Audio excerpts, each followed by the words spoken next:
Good evening, televiewers. Welcome to another edition of Prime Hour on My Media Prime, an edition on Thursday that is going to be looking at some calls and suggestions coming from different parts of Cameroon, asking the question whether it is time for an anglophone to be president of the republic and what is going to change in the dynamics of things in Cameroon. We are going to be looking at this topic with panelists who are with me in the studio. We have Apostle Ambe Valentine, who is one of the latest doctors we have in Cameroon. We want to thank you, Dr. Apostle Ambe, for answering present to our call for tonight. Good evening, welcome. Good evening, Mr. Leo. Always a privilege to be here. Good evening, Barrister Tamfu. Good evening, Cameroonians. And we are so excited to be again on this panel, which has been a source of inspiration, education, and a place of motivation to many across the globe. I must say my Media Prime is highly celebrated not only in the continent Africa or Cameroon, it's well recognized out of the country. My stay in Europe recently gave me that clarification, because in Europe, many persons were talking about my Media Prime, talking about KUM LEONARD, talking about some of the panelists, and I got excited because I now believe we are not just circulating within the continent Africa, even though it's called the African eye, it's becoming a global eye. Okay, it's becoming a global eye. We also are in the company of Barrister Tamfu Richard. Good evening and welcome. Good evening, Mr. Leo. Good evening to Apostle Ambe, and good evening to all the Cameroonians who are watching this program. It's always a pleasure to be on your platform, and I think that the topic that you have chosen today is something to draw the attention of Cameroonians, and I think that if we are here today is to try to give our own possible input. And I also wish to use your platform to extend my sympathy to the hundreds, no, to the thousands of Cameroonians who are waiting to sit for the entrance exam of the Cameroon Bar Association.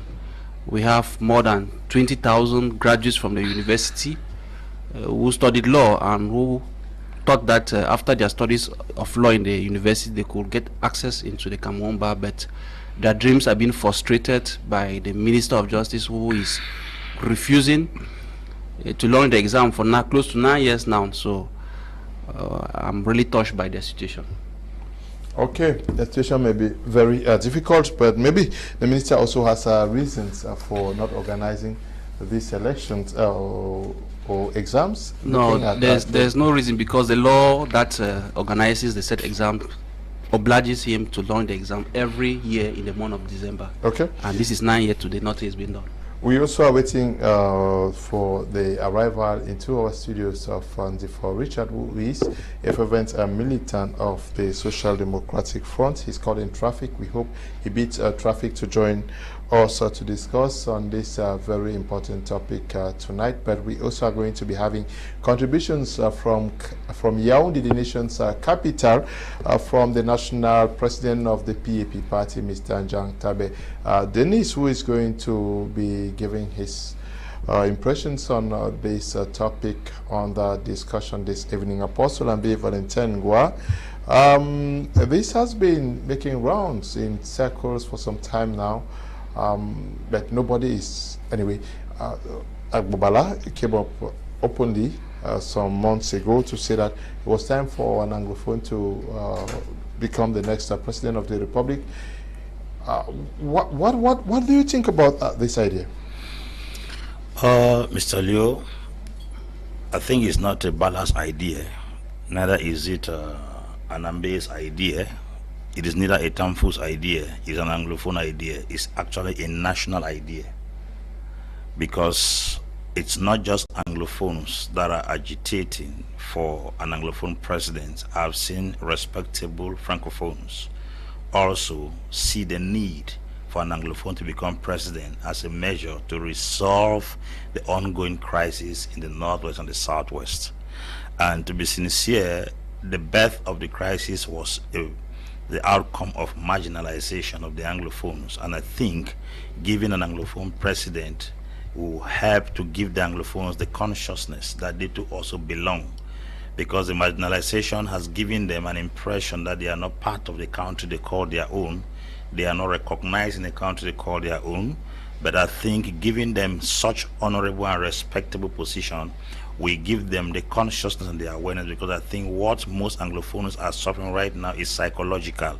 And I think to treat psychological problems is only to address them in the way they are supposed to. In order to make somebody who feels less important to be important, is to give the person an important responsibility. See the person, make the person see himself in that capacity. And I think by so doing, most Anglophones hold the opinion that I think an Anglophone president is needed at the moment. So it maybe Dr. Bala came up with it. We've spoken about it. Maybe you've spoken about it. But I want to say it is not just an Anglophone mentality.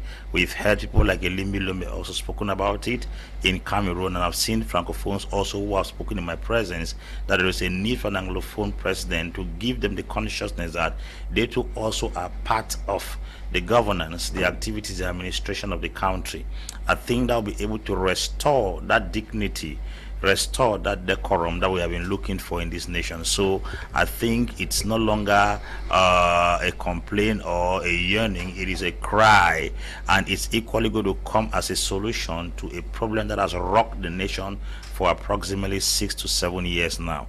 I do believe that if an Anglophone becomes a president, this Anglophone crisis will be settled for at least 60 to 70%.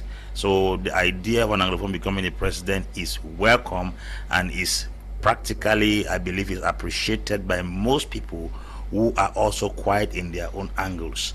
I think the agitation, the anger, the bitterness of most Anglophones in the country is not that they are not Cameroonians. It's because they have not been given the opportunity to feel that the sense of belonging, that they are Cameroonians and also are involved in the activities that go around the nation. So, I mean, an Anglophone president may not be all Anglophones becoming president, but the identity of an Anglophone ruling the country gives the general Anglophone community an honor, that also they believe that they are part of the governance of the country. Yes, Tamfu Richard, you were a militant of the Cameroon Renaissance movement, though you no longer militate with that party. When did you start seeing the need? I don't know how you appreciate the move that is being driven by some people calling for an Anglophone to be president of Cameroon. But when did you start receiving this information and impressions? The Anglophone crisis, I think, is as a result of the marginalizations of the Anglophones, which has caused the troubles that we are today. So if a majority think that is the turn for an Anglophone, I think the aspiration is legitimate, and also should not only be limited at that, because there is much work that needs to be done. Because once you are able to fulfill the conditions to be president of this country as per the constitution, I think that it is the interest or the hope or the desire of any Anglophone to be president. But I would have loved that the candidate should be an Anglophone, because I believe that after having two presidents who are of the French-speaking expression, if we are able to have a third president, which should be through democratic principle, because it's not just having that in mind, that we want an Anglophone president, thinking that we'll just take him and sit him there without following any democratic principle, we'll be deceiving ourselves. I think that we should think that if an Anglophone should be the next president, we should work towards it, and we should do everything possible in our own efforts to make sure that it happens. What is your personal take on that? Yes, my personal take is that the idea is a good one, but we must work towards it. Nobody will carry an Anglophone and put on that seat. If Anglophone themselves, for example, if we don't put ourselves together and make up a strategy, because we have seen most often that there's always a conflict between Northwest and Southwest. Most of the time we don't agree on certain things. I think if these two fractions already can put themselves together and agree on a particular Anglophone candidate, I think we register massively in the elections to come. I'm very certain that with that kind of a strategy put in place, where Northwest and Southwest agree on an Anglophone candidate, I'm very sure that the candidate will be able to sail through the process and he will be able to defeat whichever opponent. You buy it. You recently left the CLM movement. Were you of the same opinion as a militant of CLM, knowing that your party has, I don't know whether it's the natural candidate, your party would certainly not have presented an anglophone? Yes, definitely. I think this is also one of the ideas that pushed me to present my candidacy at the helm of that party, because after I discovered that the position of anglophones was not actually clear in the party, I thought it wise that it was time for me to also come up and explain or try to convince the electorate that we should be thinking also of having an anglophone as head of the party. Unfortunately, I wasn't given the opportunity to go through my project, and I really regret it. And I feel that we anglophones still have a lot to work, because we need to fight a lot to be able to express ourselves in this country. And if we are having any aspiration as to becoming the president of this country, I think that the anglophone candidate needs to work enormously.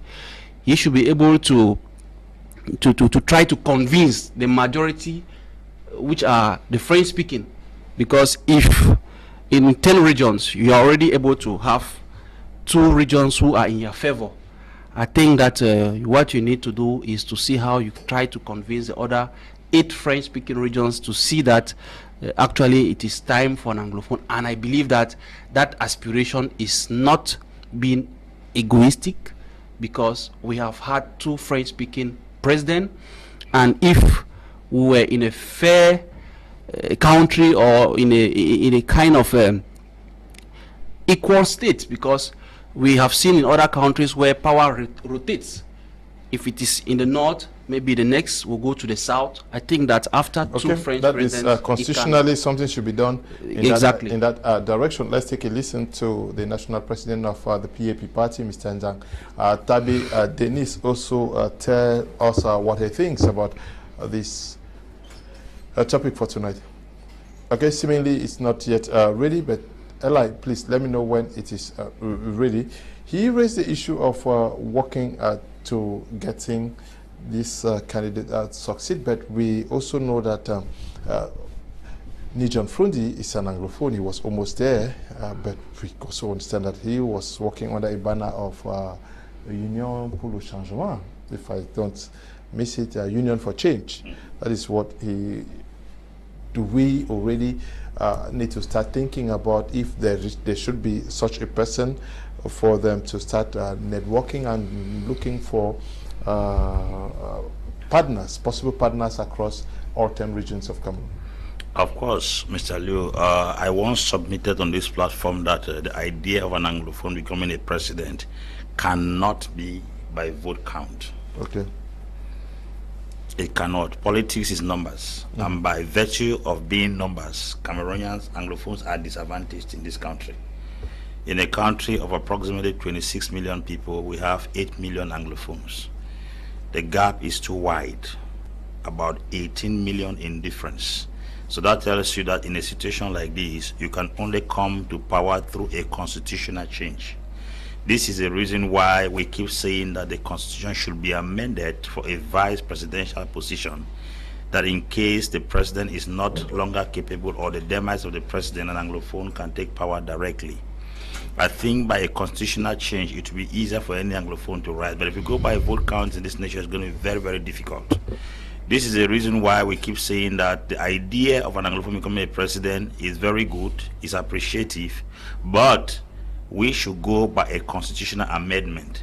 This has happened in the past, because from 1979, the constitution in this nation held that when the president is not on seat, the president of this National Assembly was supposed to be the one to run the nation. But that constitution was amended in 1979, and the office of the Prime Minister came into view, and the Prime Minister was next in command. Because of that, when the president resigned in 1982, it was easier for the next president to come to power. The president in power today is coming from a minority group in this nation. The Betis and the Bulus are not too populated. Without that constitutional change, if we were to go by the vote count, the president in power today will never be president. So it is but common sense for us to fall back into history and ascertain how the president came to power without any hitch. It is important for us to understand that minority group also, as Anglophones in this country, can equally come to power by virtue of that same strategy. Why don't we reinvent or redo the elections, the constitution, and make it in such a way that there's a vice presidential office? Look at how Goodluck Jonathan came to power in Nigeria. He from Bayelsa State. Bayelsa is an insignificant state in Nigeria with that good number of persons. Without that constitutional balance, there was no way a man from minority, first Igbo land, and then secondly from a small state called Bayelsa, to become president.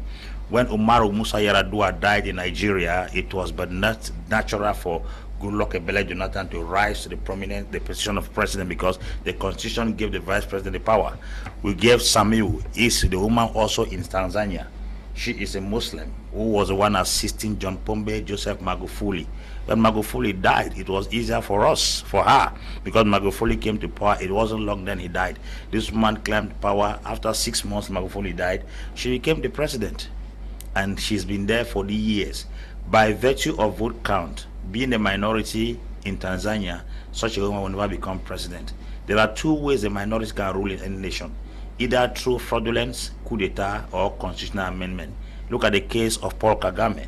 It was the coup d'etat that kicked out Juvenal Habyarimana in an aircraft that brought this guy Kagame into power. Kagame is coming from the Tutsis, and the Tutsis are the minorities. Alassane Dramane Ouattara in Cote d'Ivoire is from the north, which is the minority in Cote d'Ivoire.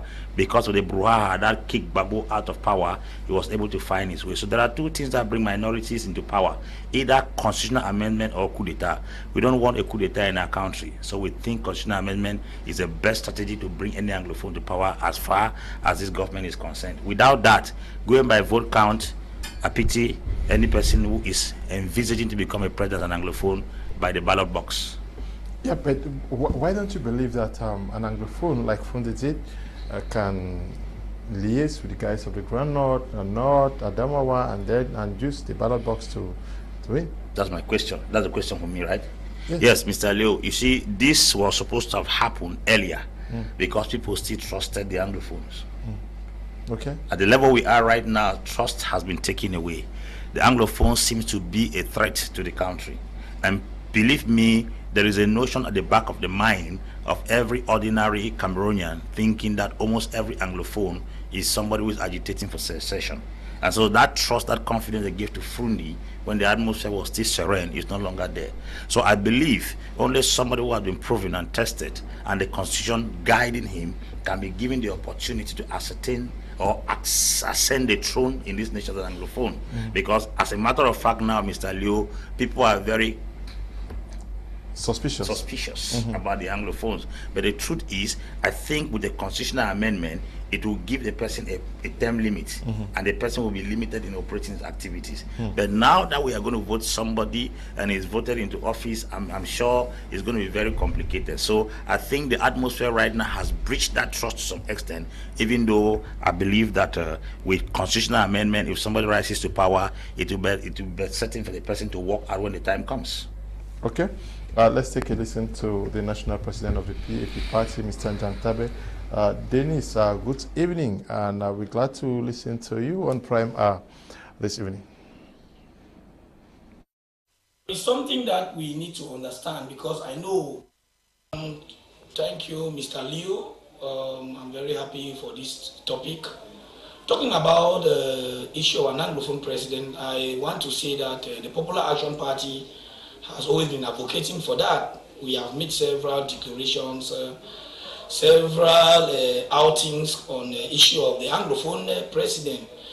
One of the factors that we felt that the Anglophone president should be our top priority as far as the next president of this country is concerned is the fact that based on our interactions, based on our consultations with other stakeholders, other members of civil societies, other political actors in the terrain, those of east of the Mongo, the Francophone to be precise, we have realized that whenever we come for consultations or when we have some sort of issues that we need to work together, there have always been that unanimity behind an Anglophone ideology, be it from the north, be it from the south, be it from east, west. Most of, I can tell now, 90% of our French-speaking Cameroonians vie or wish that each time around an Anglophone leader should be who will really guarantee the unanimity that for some time now there have been a lot of fragmentation within the society in Cameroon. And we know, I don't want to sound somehow tribalistic, without being tasked, being xenophobic. We know tribes in this area in Cameroon where they don't want to see each other. We know regions where members of other particular regions have all been tagging them names and all the like. So I can even vividly remember that in 2016, before the inception of the Anglophone crisis that has metamorphosed to a full-blown killing and all the like, we were on a Republican Pact negotiation where most political parties, headed by Ayapol, Abadamundam Joya, most political parties were in that platform. I can remember of Ali Sajo, almost all of them were working on that Republican Pact. And it was in that pact, we were all into an agreement that an Anglophone candidate should be the point of focus. And from all experience, wherever an Anglophone, many Francophones, let me say our Francophone brothers, have always given that notion that Anglophones, when it comes to leadership, when it comes to administration, when it comes to anything that has to do with bringing people together, they have always taken Anglophones as role models. Even in the educational system, you can feel that, you can see that our Francophones have that notion that an Anglophone is someone that whenever he's somewhere, there's credibility, there is transparency, there is a sense of focus, there is morality, there's everything that has to do with bringing a society to normalcy. And I think with that, an Anglophone leader is that leader that, based on the crisis that we are plagued with as of now, will seek a solution to the lasting problems that Cameroonians are facing in all sectors, be it political, social, economic, otherwise. An Anglophone person, as of now, the leader, should be our point of focus that will guarantee our living together. According to the national president of the PAP party, the party strongly stands for that, and he also makes us to understand that something was already in the making in that direction before the advent of the crisis now rocking the southwest and northwest regions of Cameroon. Apostle Ambe Valentine and Ngwa. Let's look at the unity factor. How will an Anglophone work to foster the unity of this country, looking at how the different backgrounds that we come from to form a nation that is Cameroon? Yes, Mr. Leo, one of the ways to make people enjoy liberty is to give them a certain level of autonomy. I think the system of government in this country will still remain a united Cameroon, but it should be based on the platform of federalism, where people are given the authority to exercise their rights and their duties as citizens in their particular region. For instance, if we leave the central region for those ones from the central region to develop it, and we leave the northwest for those from the northwest to develop it, I think it will help to settle the saga. We already have that says northwest are dividing with the southwest, the Tongtina, the Sardinats, and all the rest. The reason why we have all these divisions is because they are trying to bring a lot of people under a single camera, a single umbrella. But if power is given to every department to manage their activities, you will realize that if somebody says he's a Tongtina, he will manage activities as a Tongtina. Somebody will manage something as a Bamileke, so will manage something as a Southwestern. So we also hold on to the fact that not just an Anglophone president is needed, but also a system of government that can give every region the opportunity to develop and build their environment. It is working in many parts of the world. It is working in many communities of the world. I think that exercise to give people the opportunity to manifest and manage their activities is going to be a very effective means of bringing the country under a single umbrella. The unity of Cameroon cannot be overemphasized. It's very important because we are striving for a united Africa. We cannot be splitting the nations that are supposed to form the united Africa. The strength of Africa is in its unity. You cannot go now to the units that are supposed to come together to be a united Africa. You want to split them again. It will further deteriorate and disintegrate the society. So the subject of running a united Cameroon is going to be effective if at all, even if we are not giving federation. Let's give a certain level of autonomy in certain communities. Like the decentralization we are talking about should be decentralization. Decentralization we are talking about is not effective in Cameroon as per the decentralization protocols, because we have seen countries that practice decentralization. They actually give that power to the local authorities to exercise the growth. But you see, our own decentralization is like giving somebody a goat and then holding back the rope. And we think that decentralization should be in such a way that the government limits its control and power over local authorities. And people should be able at that level now to build their communities and only give reports. Now, draconian measures should be put in place also to make sure that people who come with the idea of destroying the growth of certain communities should be brought to book. The danger we have in Cameroon is that we always give people assignment to do things, so don't go back to take stock of what they have done so far. Every year we see ministers come to the parliament to declare budget. The Ministry of Health 1.6 billion, the Ministry of Territorial Administration 3 billion, the Ministry of Agriculture 6 billion. But we don't have an annual end of year program where those ministers come back to give us accountability of what they have done so far with the budget they declare at the beginning of the year. This helps us to give an account. I gave you a testimony yesterday that I was in London and the second biggest city in London called Birmingham was declared bankrupt. Once that news went on air, the Parliament of England said the management of the Council of Birmingham have to give a proper explanation on how the council's resources were managed before it landed into bankruptcy.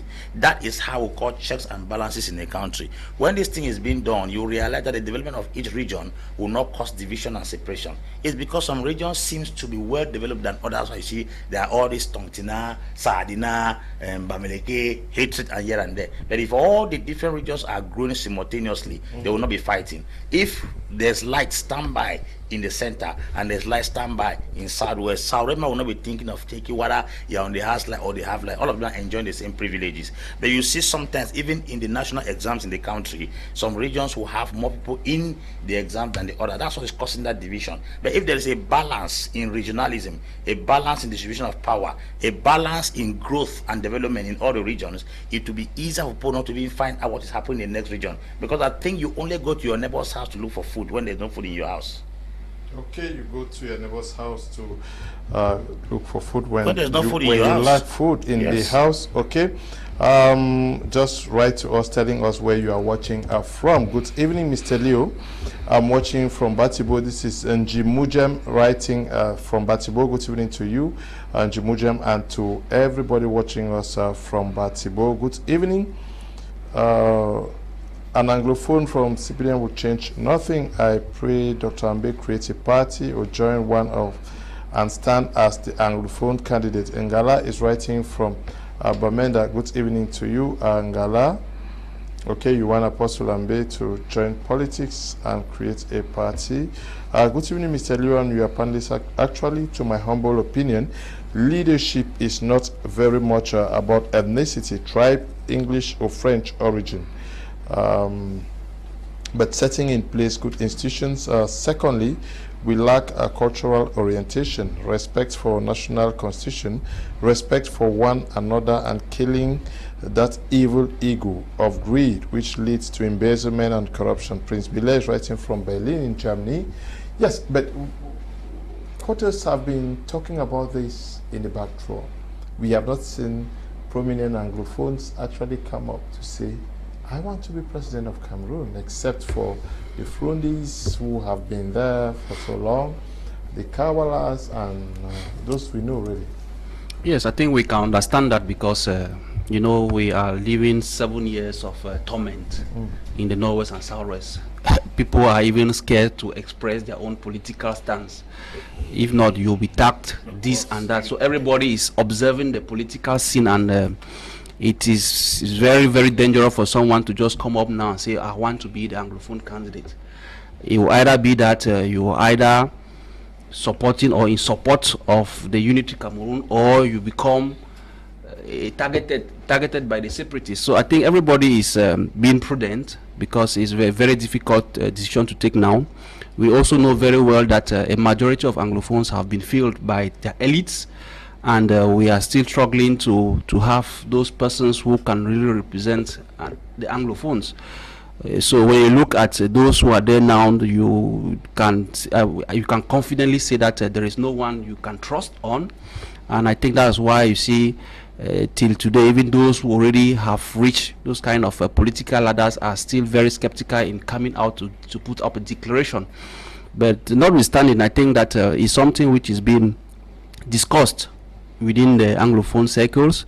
I think that if we had to try to resolve this crisis, I think things could have come back to normalcy, and then people will gather the courage to come out, because doing politics in Cameroon, you should know that it's a very, very difficult task, because not only you need to convince a lot, and the other side too will not give you an easy go. So I think that if we are not having any candidate today, is because of the ongoing crisis, and also because there is a lot of fear. People are not able to display in those regions to convince the electorate.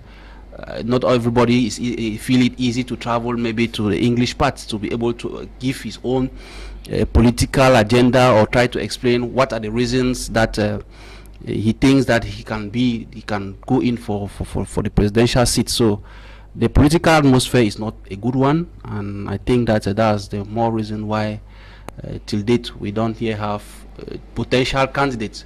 When you even try to call some names like Apostle Ambe, I'm not sure he has already made up his mind to go in. So Agbobala came out with a declaration which he made some time. We are still expecting that he deploys himself into the regions and maybe convince us the more. Okay. But it is not easy, because he himself cannot travel to those regions freely, as we know what is happening. So you see that is making the political game or activity very difficult at this point in time, that it's really very practically impossible for an Anglophone to come out and declare that I want to be candidate and easily navigate through the regions. Good evening, Mr. KUM. You are welcome back. Thank you very much. And I'll take a few of your messages. Good evening, Mr. Leo Akame is writing from Boya. Happy to see Barrister Tamfu Richard again, and congratulations, our newest doctor in the country, Dr. Apostle Ambe. Christopher Good is writing from Boya, says, good evening, Mr. Leo. Greetings to all the panelists. We are always blessed when we listen to you. Just to insist that it is not fair to compare Anglophones to Bati, as Apostle Ambe seems to put it. We are talking about two states that came together, like the topic anyway. Okay. Hello, Mr. Leo. Good evening. Please, Apostle Ambe Valentine is the man right for the job. Please let politicians all rally behind him. Reform the party. But okay, audit Anglophones surely fits before we go out there and convince the Francophones to join us in the battle for Aloga for president. Study ambience from Tico. Okay. Good evening, Mr. Leo, an Anglophone. Okay. Yes, I want us to stay with people coming out. He says we are afraid because of the prevailing situation. If you're afraid, why don't you beat the fear and show how courageous you are? Because the president is somebody who is supposed to beat fear and be ready to take the bullets for the population. Yes, Mr. Leo, the political terrain in our country is very slippery. There are many people who yearn and aspire to become presidents of this country, but the political terrain is very slippery. That's because those who attempted in the past got really fierce confrontation. You know, the political atmosphere in Africa in such a way that you must be very dirty to do politics. And there are very good persons who want to actually do politics, but they don't want to enter into the dirtiness of politics. And that's the reason why some people are shying away from coming out publicly. This is because the moment you declare your candidature, you become a target. And everybody wants to live life. People have families. they have properties, they have colleagues, they have good loved ones. Why don't I live my quiet life and live in peace than to agitate for an office that will sweep me out of the earth before time and leave my poor family behind? I think my family is supposed to be respected, are supposed to be valued more than any other office. On the other hand, as somebody who is a patriot, also wants the betterment of the nation, sometimes it's good to stick your neck, sometimes it's good to go beyond the imaginations of people to see how you can be able to rescue the economy. The truth is, the atmosphere in Africa, particularly in Cameroon, sometimes people, you get one-on-one with them, you talk with them, you tell you that it's not even easy because the system of operation in the country is too deep. I mean, the security system is too deep in such a way that even text messages, something that you write, can be trailed. And by the time you are still talking with text messages, you can be trapped even with calls. So the moment you try, you are going to face serious difficulties. We saw SDF that came up. It was on a very, very, very, very challenging moment. That's why we say we must applaud late Nijon Frundi to have, how do I put it, burnt the bridge that period and then be able to stand out courageously as a presidential candidate that made waves across this nation. We are yet to find somebody with such courage again that will stand out actually too. But how do you want to lead the nation when you are afraid to take bullets? No, Mr. Leo, it's not a matter of just being afraid. We're talking about the political terrain. You know, people have been agitating. I traveled out. People have been asking, oh, why wouldn't you start a political party? But you see, the truth is the atmosphere is very, very, very, very challenging.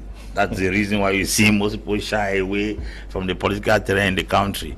But nevertheless, a time will come that all these winds will pass away. Courageous people will stand up to take the challenge. To me, it has to do with the individual in question. It has to do with what you have. Because if you look at it critically, you are going to fight with people who are already done living their lives.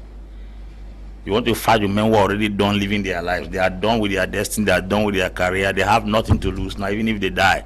And then you are still coming up, somebody who is trying to build a family, to build a destiny, to build a future.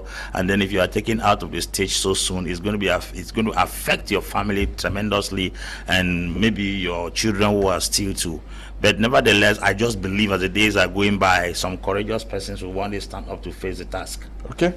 Mobi Theodore Theos Doron says, good evening, sir. I'm watching from Marwa, Cameroon. Good evening to you. And John Emil Ando says, good evening, Mr. Lee. I'm watching from Yaoundé. Ni Mujem says, good evening, sir. I'm watching from Batibo. Desmond Nsungkikang says, I'm watching from USB, United States of Bamenda. Okay, I just learned something today. Mofo Stanley Ngoma says, good evening, sir. I'm watching from Awing. Awing. We pray everything is well that way. Agba Brenda says, I'm watching from Bamenda. A. Raymond King Jr. says, I'm following from Moliko Boya. Good evening to all of you watching us from Moliko Boya. Fung Alex says, Nga Rigobert says, watching from Douala, Cameroon.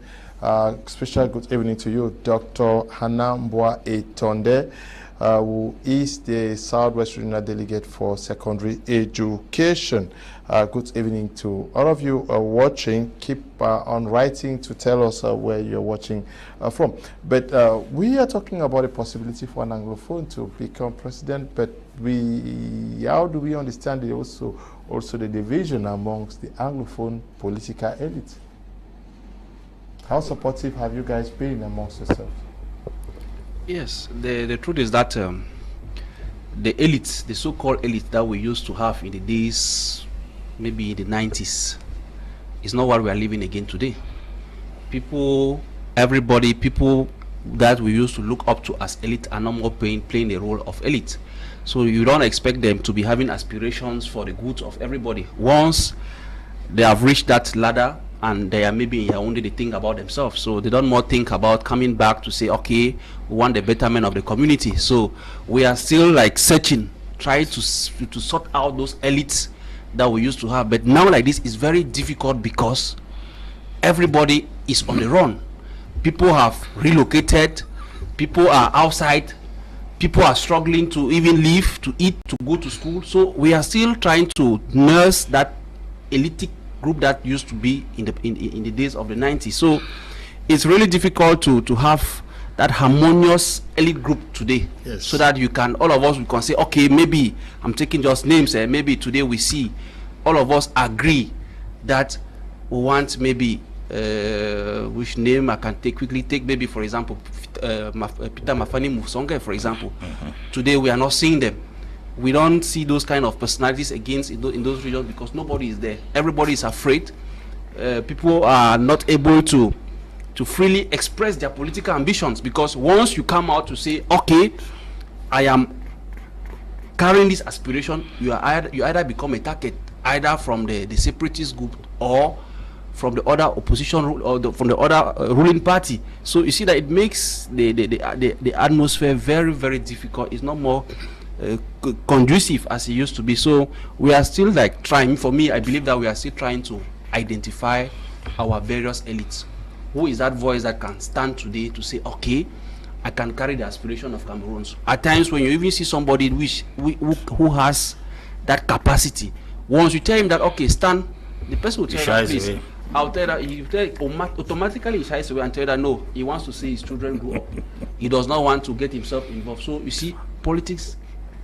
And that is why people keep telling me for us to have that. That is why many persons will be writing and saying that, why do you bring almost the same persons on this platform?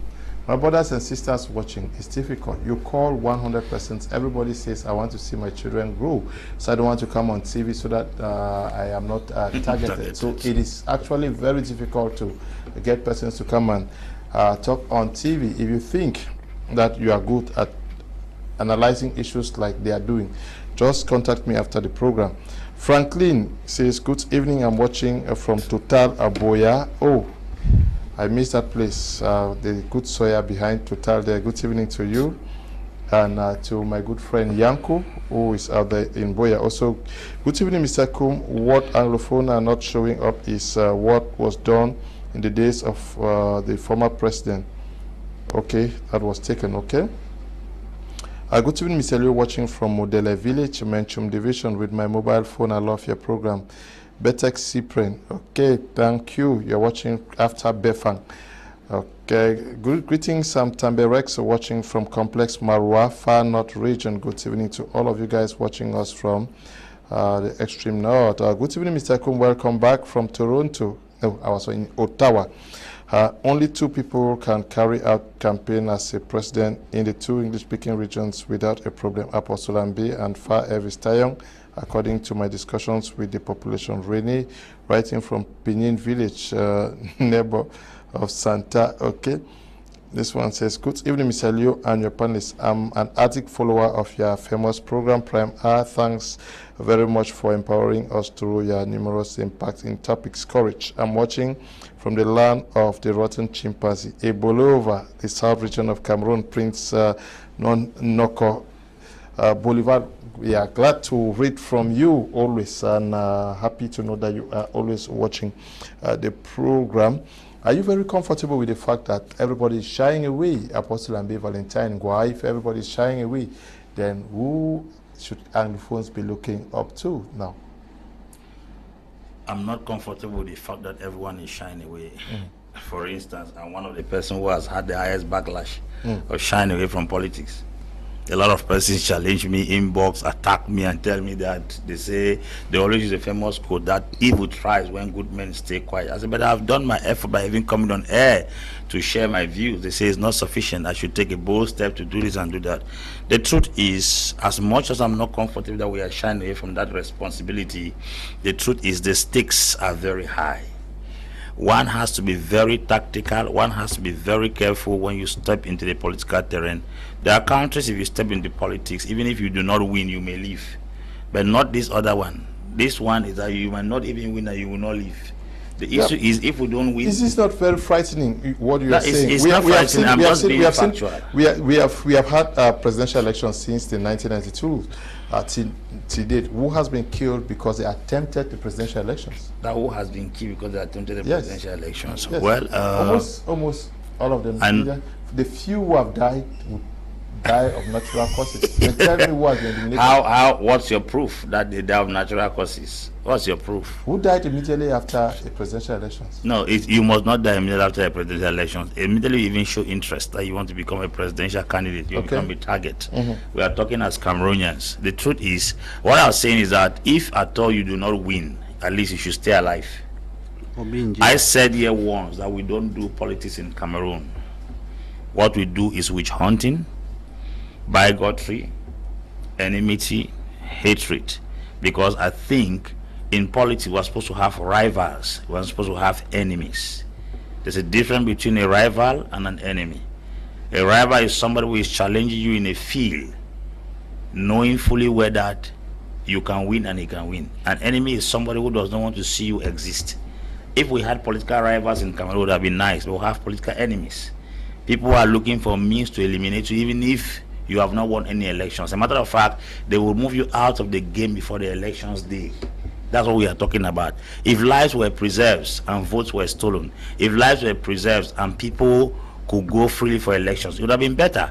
When we go into true competitive politics in the society, people will have rivals, they will not have enemies. But you see, somebody can even be eliminated just for attempting to stand in office. I have seen people being poisoned by fellow parliamentary candidate members. I've seen mayors who declared their presence, their intention of becoming mayor, a fellow competitor poisoned the other person. That is to say, we have never even gone in for elections. I'm a threat.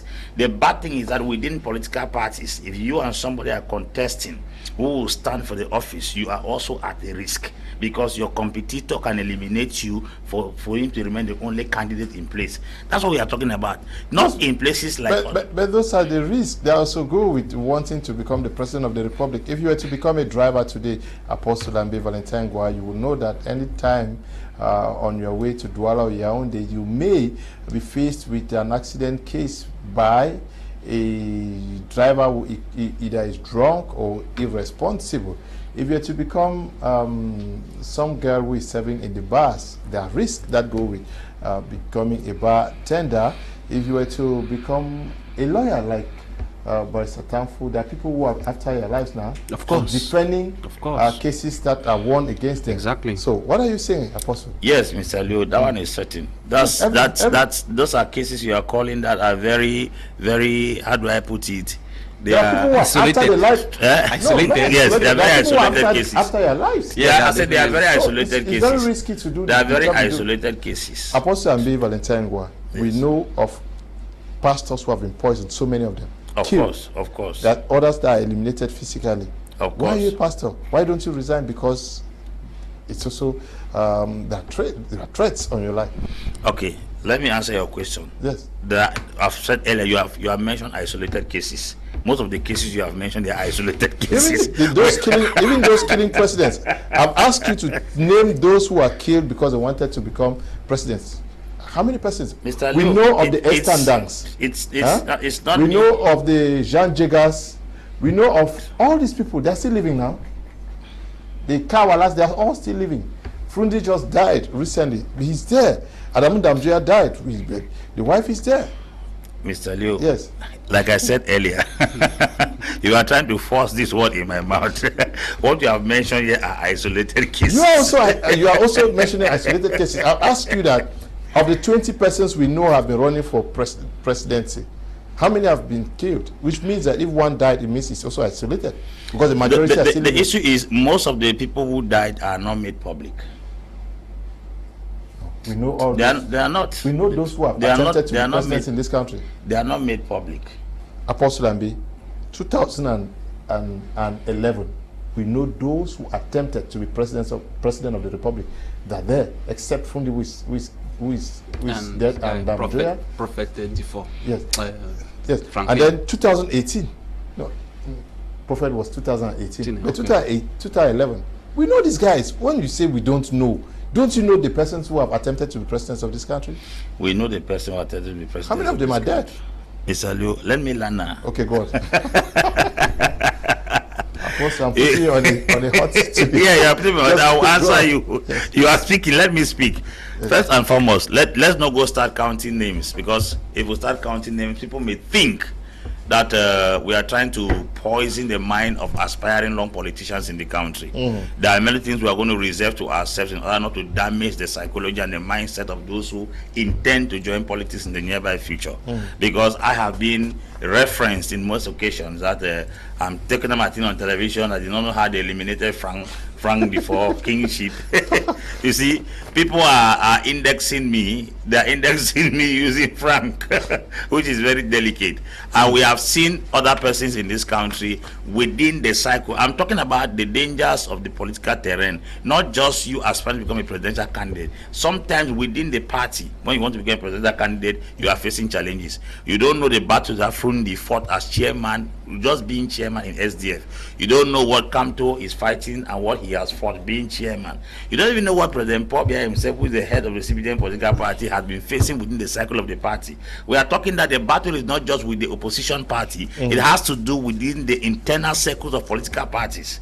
We have seen persons who have risen and challenged Kamto, that Kamto has to go out, his tenure is expired. Like, so, It's making reference of me. Yes. You understand what I'm talking about? So what we are saying, we are trying to give a generic perspective on the political terrain in our nation. It's not just that the party in question that is in power will fight you to kill you. No, sometimes you declare your candidature within your political party. Some persons who were also eyeing you, hijack you, kill you, or eliminate you because they want to occupy that office. We are not talking in SDF. They are looking for a national chairman. The battle that is going on right now is inexplicable. It's ferocious. It's something that we cannot say anything about that. So what I'm trying to say is that the political terrain as a whole, many persons are afraid because we have seen a lot of persons die. Those who stood as presidential candidates have been eliminated. Others also within political parties have been killed. Even the party in question that is in power, we have seen persons who have aspired to become parliamentarians and senators, and they were kicked out by fellow close brothers and sisters. So the political terrain is slippery, and considering the fact that some of us and other persons are still young, desiring to stand in the office of those offices, you look at your children are still young, you put all those things into place and you begin to consider. Man of God. You begin to consider. Now, okay, you challenge me that what about Sonko? What about Sonko in Senegal? Yes. What about the younger persons in other political? The guy in Burkina Faso, Captain Traore. Yeah. Yes. The truth is, if you look at it what is on ground, most of those people don't have some serious things to lose now. Man of God, you cannot be serious. Yes. You are becoming president to serve a nation, eh? What serious things to do? Mr. Leo, what serious things to do? Yes. Those are private. This one is private. What is more serious than serving a nation? No, there is nothing more serious. I've already been serving my nation. I've been serving my nation. No, I'm not talking about you. We are talking generally. Yeah, generally it's good to. That's what I'm saying. That people have their reasons why they will trade that presidential position for what they have on ground.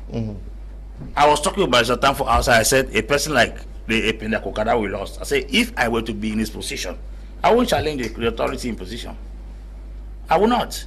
Because he had benefited a lot from the system, and then engaging into such a process, he lost everything. So wisdom is profitable to direct, and considering the political atmosphere, because like Baza Tamfu said, the Cameroon we are right now is facing two fronts. Either you are facing the political party or you are facing the voices in the bushes. Because they will call you a betrayer for attempting to stand as a candidate, because they have a vision to cut off, and you are trying to organize a party that will bring them back into the system. So your battle is on two fronts. If the political parties don't trap you, the voices in the bushes also, you are caught in between the hammer and the anvil. So it's dangerous. That's what we are talking about. But when the atmosphere will be serene, you will see a lot of persons who have that aspiration will come up. Why can't you fight to become the president to make the atmosphere serene, Apostle? No, Mr. Leo, that's why I say it's personal. You are asking personal questions here in the public. No, not to you as a person. Why can't any other anglophone think that I will become president and fix things? No, it's like I said earlier, it's not that easy under this atmosphere. Maybe we are praying that things will get better, and then some people may get up and then take the challenge, because we have had one-on-one experience in the field and asked individuals one-on-one. As a matter of fact, all the names you mentioned and think that they could become president, I've talked with them. They cannot even text you with respect to that, because the message going online like that can be trapped and say, oh, so this is your intention. By the time you hold the first sitting, they will tell you people sat so and so day in this place at this time. No, Apostle. We cannot be this pessimistic. But we have just been joined by Tamfu Richard, who is a NEC member of the Social Democratic Front, who is in the house with us, coming all the way from Boya, Southwest Regional Capital. He was caught in traffic. He is here with us. Good evening and welcome. Good evening, Leo, and thanks for having me on the show today. I'm glad to meet with my brother, Apostle Ambe, and I want to thank you for inviting me on the show today. Yes, your first impressions about what is happening, though these are backdoor talks, people whispering on the need for an anglophone to be the next president of Cameroon, though we have had voices that come on media like that of your former comrade Abel Elimbi Lobe, who says it to whosoever wants to hear that it is time for them to lobby for an anglophone to be president. Absolutely, Mr. Leo. You see, the call for an anglophone president is coming very strongly from the francophones. We've seen Longue presented a song on that, and we've heard, like you said, Elibi Lobe, who indicated that there is a powerful group in the diaspora who are actually advocating for that. I think Barrister Kongo Agbobala has also talked about that. And personally, I think I agree with the idea that it's time for us to have an anglophone president. I understand that a lot of people will consider that as tokenism, like they may consider it as trivia, given that we have a bigger problem as anglophones, and they may think that just having an anglophone problem or president may not address the core problem of anglophones per se. But I think that the problem of anglophones is a very complex one, which we approach with a lot of care. And I believe that with an anglophone president, we can start from there. The reason I believe an anglophone president will be ideal is that I've seen many francophone politicians, and you will agree with me that many of them do not understand the anglophone problem per se. Many of them do not see, they do not even recognize the problem as a problem. You hear people who tell you about living together, as if living together has ever been a problem to us. And so I believe that with an anglophone president, they understand the problem. Beside that, we have had systematic discrimination, and I think if somebody coming from the English-speaking part of Cameroon will understand that problem and will understand properly how to address that problem more than a francophone will do. And so that is why I believe that if we could have an anglophone president, it is not like suggesting that that anglophone president will solve all the problems, but at least they will understand what kind of policies to put in place that will address the fundamental issues that anglophones are facing.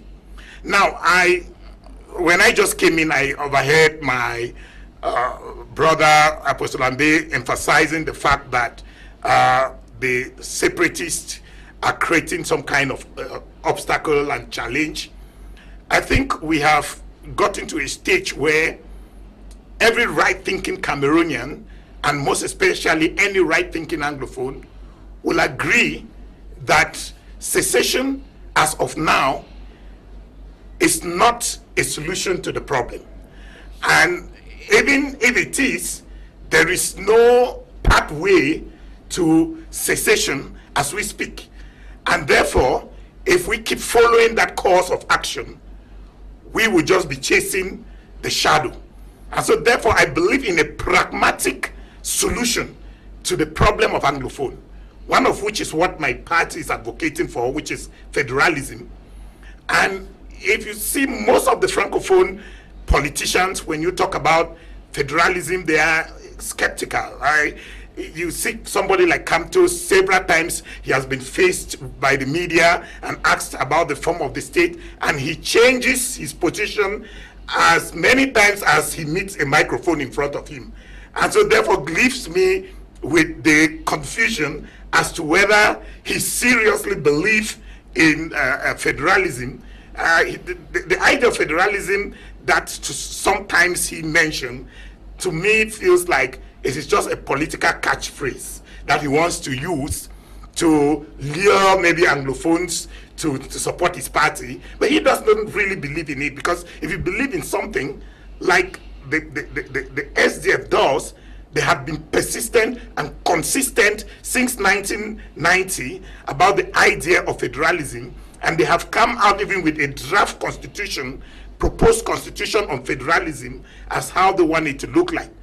But when you see most of the Francophones, they are just using it like a catchphrase. You see somebody like Cabral Libi, he talked about some form of federalism that I've never seen in my entire life before, which sounded like balkanizing Cameroon into different ethnic groups.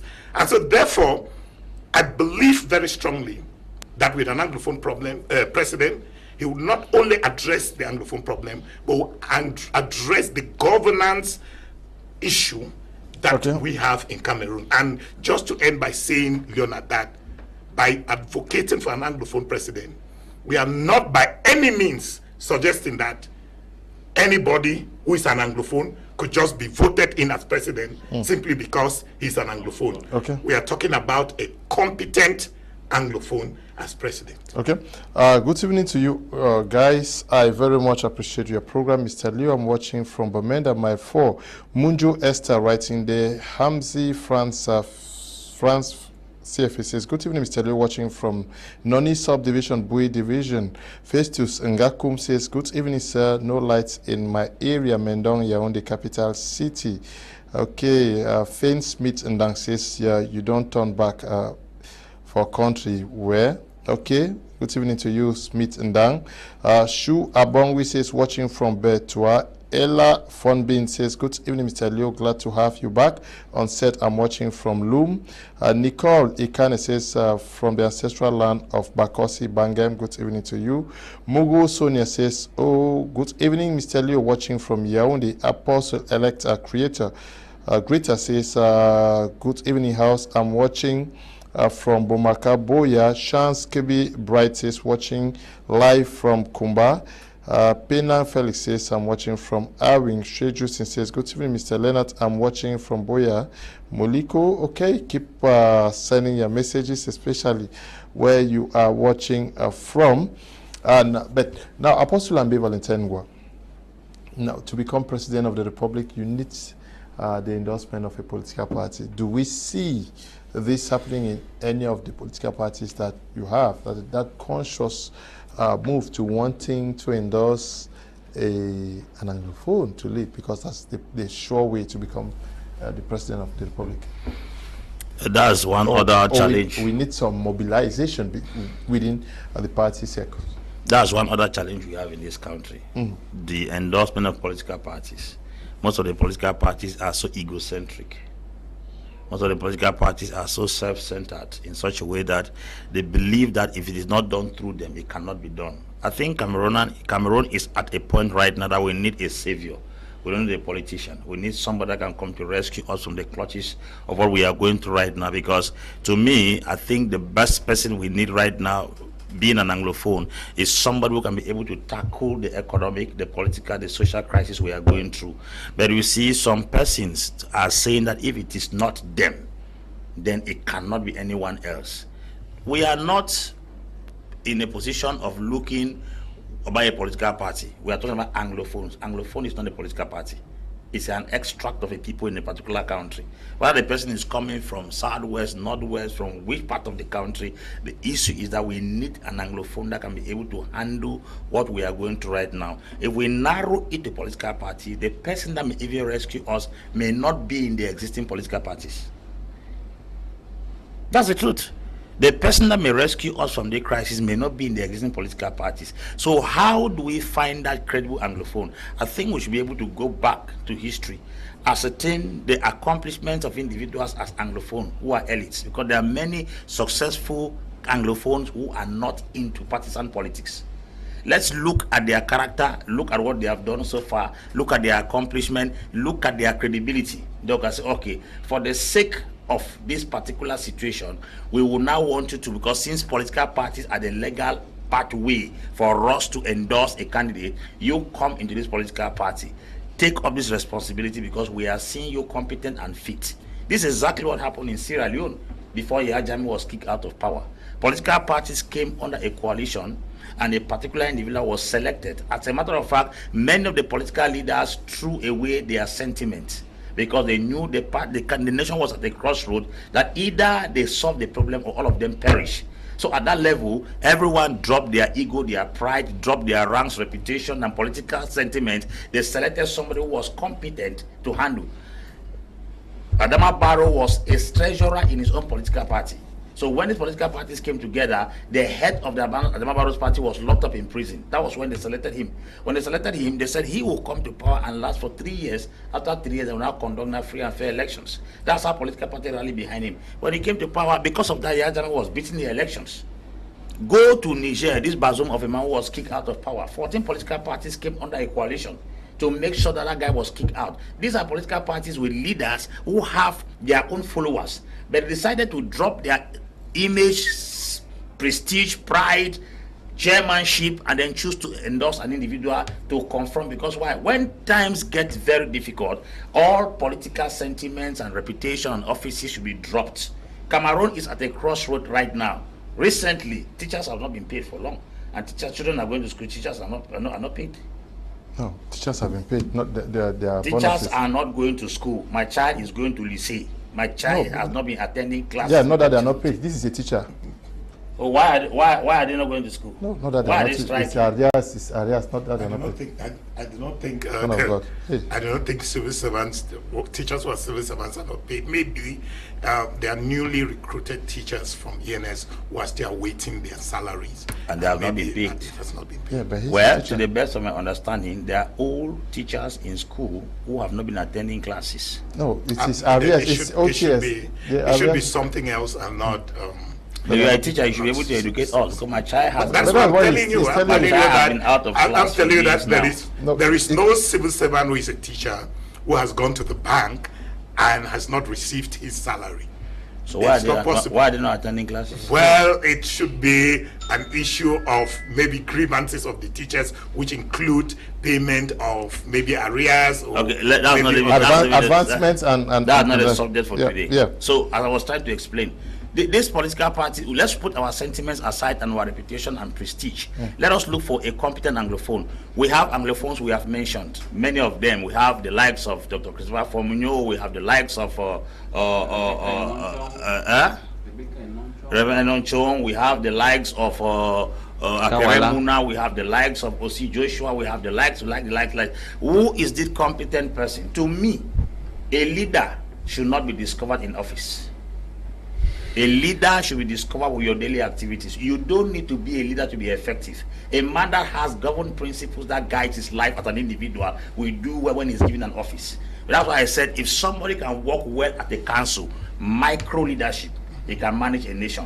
Who is that mayor who took his council from grass to grace? Who is that parliamentarian who took his constituency from grass to grace? Who is that Cameroonian businessman that rose from scratch and rose to the top? Who is that Cameroonian politician who did something outstanding within the Anglophone cycle, within the Anglophone elite? Let's go and look at his background, trace him out, and ascertain what he has accomplished so far. They will be able to understand who you can select. Now, we are bringing you into partisan politics because this is just the only gateway to ascend the throne. We trust in your leadership, your capability, and your competence. As a matter of fact, one of the things that is killing us is that we believe as Anglophones that somebody must be a militant of a political party to run this country.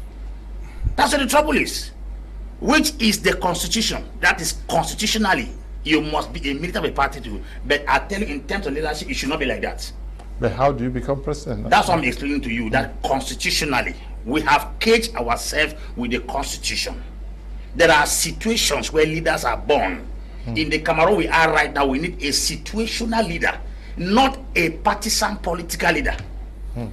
How do you understand what I'm saying? Yeah, but there are situations that create leaders. We need somebody who can come and bring the solution to the problem, not somebody who has been a political party. Yeah, but what is stopping somebody who has that capacity to break through a political system and then impose him or herself? It is easy. Mr. Leo, to detect a leader. Nigeria, yeah. It is easy to detect a leader. Yeah, very easy. Yeah, but you have the quality, but you don't have the not interested. You're not somebody cannot come and look for you and then bring you in to say you should be. I'm talking in my capacity as a leadership coach and equally as a clergy. You understand? There are various types of leaders. Do not forget that. It was David's We are talking about political leaders. It is David's prowess, the prowess over Goliath that caused the people of Israel. Say, even when Saul was alive, you were the one that took us to battle and brought us back. We have come to say, we should be able to look into the society and know who is able to do the job. But how do we do that? How do we do that? We do that by that I've given you assessment. The person should be disposed. You don't get what I'm saying. When we look as anglophone, we ascertain the people and qualify the person. We now propose it to you. Because not everyone is into partisan politics. Leonard, I'm a bit worried with no, you shouldn't be worried. That's the reality. Yes, you see, I agree that in the Cameroonian context today, we have people who have lost faith in politicians. Of course. I agree with that. But at the same time, the fact that we have lost faith in politicians should not push us into committing another political suicide by just suggesting that you go out there in the blues and look for somebody just because the person runs a business or runs an organization that is successful, and you think that you can just get that person and put him into leadership position or put him as a presidential candidate and that person becomes successful. Listen, you talk about being a leadership coach, and I've studied different brands of leadership, and look, political leadership is something that is unique in its character. That is why you need some degree of exposure, some degree of experience to become the president of a country like Cameroon, with its multicultural, with its complexity. If you just pick somebody who applies the kind of leadership that they apply in an organization in a country like Cameroon with its complexity, you will be running this country into more serious problems. Look, that is why in Cameroon the constitution says that you should be endorsed by a political party, but the constitution does not end there. The constitution says you can be an independent candidate, yes, provided you have signature, even though it is near impossible to succeed with that because you need to have signatures from people who belong to political parties. But at the same time, if you are maybe the names you people just got, like Christopher Formignon, and you think that you want to lead the country, and you do not trust any political platform to even become a member of any of those political platforms. Even Trump in the United States was not a politician, but he eventually had to join a political party and identify with some political party before emerging to become the president. You don't just come from blues to become the president. Nobody says so. I was listening to you, Kinde. I followed your intervention, and you talked about the fact that Anglophone should come together and identify somebody and move up to the person and invite the person over. First of all, the will is not there. Somebody is coming to force you to get into something that you're not even interested in. That is a problem, because you must have the will to be the president of a country. You must have a vision. Where is that vision coming from if somebody has to just move up to you to tell you, come over, we have identified you to be a presidential candidate? We are desperate, I know, but we are not so desperate to hang on a snake to survive. No, drowning. You're getting it all wrong, Doctor. Okay. Let me be sincere with you. I want to clarify, Dr. Before. I'm trying to clarify. I don't know if what I'm trying to communicate, you got it very well. There are laws of leadership that are irrefutable, whether economic, social, traditional, political, or whatever sector in leadership, these laws are irrefutable. Absolutely. They apply into every category of leadership. You know what I'm talking about? What I'm trying to say is this: there are many persons who want to be president of this country. There are many persons who have the ability to rule this country, but they don't trust political parties to operate within. Now, it will be easier when such persons are given the trust than when they look for the trust. Yeah, but who will give them the trust? That's why I'm telling you that I don't know how to explain, I don't know how to put it. Who should give if them we the come trust? and meet Barrister Tamfu and say Barrister Tamfu, based on what we have seen so far, it could be a political party. Let's take the case of I don't know, is David, who was anointed now. Of course. But there was a process. A prophet had to. The Israelites did not just sit and say, David, you are a prophet. That was the channel that God was using. A prophet was sent by God. Yes, to anoint. And anoint him. That is the channel. No, he was anointed in the midst of his brothers. He had 3 different ordinations. Yes. He was anointed king over Judah. That's a city. Yes. He was anointed king over Israel. When it was time for him to be ordained as king over Israel, 2 Samuel chapter 5, he said the elders in Israel gathered and said, when Saul was alive, it is you, we saw your works. That is the you process. Went to war. That's what I'm talking about. It means that a prophet ordained him. The elders, that is a process. That's what I'm talking. What I'm trying to explain to you that the elders went to David based on his credibility. After being anointed by the prophet. Anointed by the prophet now. Yes, now. He was already they anointed. went to him based on his credibility now. It was what he did on ground that convinced them that they could bring him to come and lead them. Okay. He conquered Goliath in their presence. Okay. Let me get what our viewers He was in are which political party when he conquered Goliath? Christopher watching. Cameroon is facing Goliath now. We need a David. Yes, but the David saw Goliath and Israel sent him. Yes, and used the, I don't know. That's how he used a sling. Yes, so the David today should also go out there and face the Goliath. It's true. David saw Goliath. That was the David. And we should put this thing in context. The Bible things that you're quoting. No. But David The Bible is a book like any other book you have read. You are a historian, and there's a geographer, and there is a theologian uses the Bible. So don't say this Bible as if you are trying to bring the Bible as an abstract. No. Your geography is abstract. Your history is abstract. Nobody was there when I'm not saying that's abstract. No, when you say this Bible because you are trying to remove Bible from. No, I'm not removing it. I'm not removing it. Okay. If I have to Barrister Tamfu is just listening to you guys. Right, let me take. Christopher watching from Boya. Thanks, Barrister. All elites should move back to their hometown. This will bring accountability. Okay. Good evening, Mr. Leo. It's Atiambong Eric Dona. Okay, writing from mile 16 in Boya. Good evening to you, my brother. Good evening to you, Mr. KUM, and all in the studio. I'm watching from Enchum, chief town of Womb. Adaikas, my brother. Good evening to you. Hope everybody in Womb and Menchum division are doing well this evening. Good evening, Mr. Leo, and to all your panelists. I always enjoy watching your programs. Gabriel Etue watching from Boya. Good evening, Mr. Leo. I am Sue Charles watching from Douala. Good evening, Mr. KUM. I'm watching from Cambe and for Daniel. Good evening to you and to everybody watching us from Donga Mantung Division. Good evening, Mr. Leo, and to your panelists who is an anglophone. Someone with English culture is different from an anglophone who knows only how to speak English. I agreed with Apostle Ambe that there should be hygiene in African politics before one can even think of joining politics. Cameroon will live to regret why Frunzi was not given the chance to govern. Thanks. Kiven Kenneth is writing from Douala. Good evening, Mr. Leo. Welcome back. I am fervent follower of your program.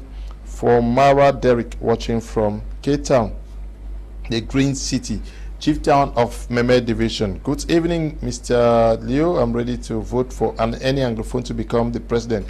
David is writing from Obala.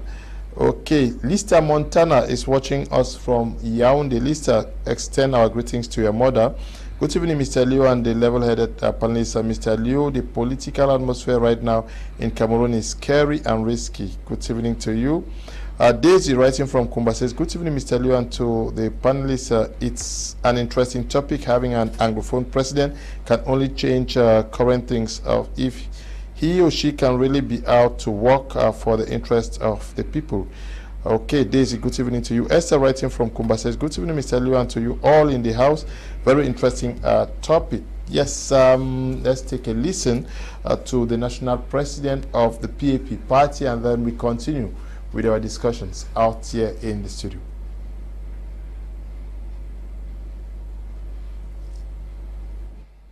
That we need to understand, because I know many people are of the opinion that we have people with different diverse opinion, which it is almost right to have diverse opinion. But I want to believe that when we talk about an Anglophone leader, we are talking about an Anglophone leader who hails west of the Mungo, who has origins from there. I know many people will say Anglophone is a culture, but I'm talking about an Anglophone geographically located, culturally inherited, especially from those from the two English-speaking regions that raise heroes from there. The Anglophone leader must not be within a particular sector or a particular political ideology. As of now, we don't judge people based on their political allegiance. We judge people based on their personal thoughts. Well, those of us of the PAP, we have been advocating for that Anglophone leader, and it's like an open door consultation. It could come from the civil society, it could come from any political party, come from whatever, but we need to work together to see how we push forward the Anglophone leader. It could come from wherever. I think it's gone at those days where we judge people based on their political allegiance, because many people have the opinion that when you are into the system, automatically you are the bad egg. No. Even an Anglophone which hails even within the rank of the CPDM, the fact that we don't share the same political ideology doesn't mean that individuals don't have their own point of view. We have staunch federalists even within the rank of the CPDM, and we also have centralized people with decentralized ideologies even in the rank of the opposition. But I want to be very, very convinced that if the next president doesn't really come from the two English-speaking regions, there will be a lot to contend with within to resolve the multiple crises that we face. In 1992, based on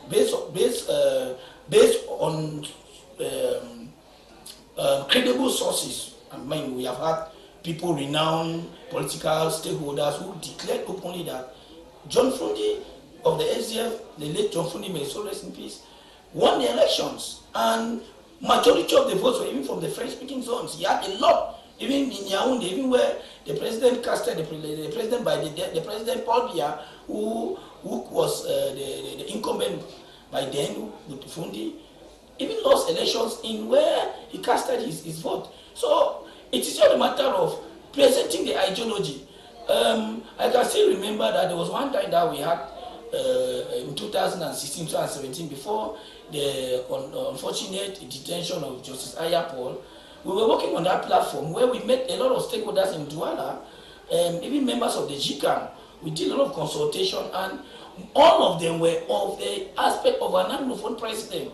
And Justice Ayapol was already earmarked on that before the unfortunate issue came in 2017, 2018, where he was illegally detained and so forth. So it spoiled down everything that we're working on. But we haven't relented our effort.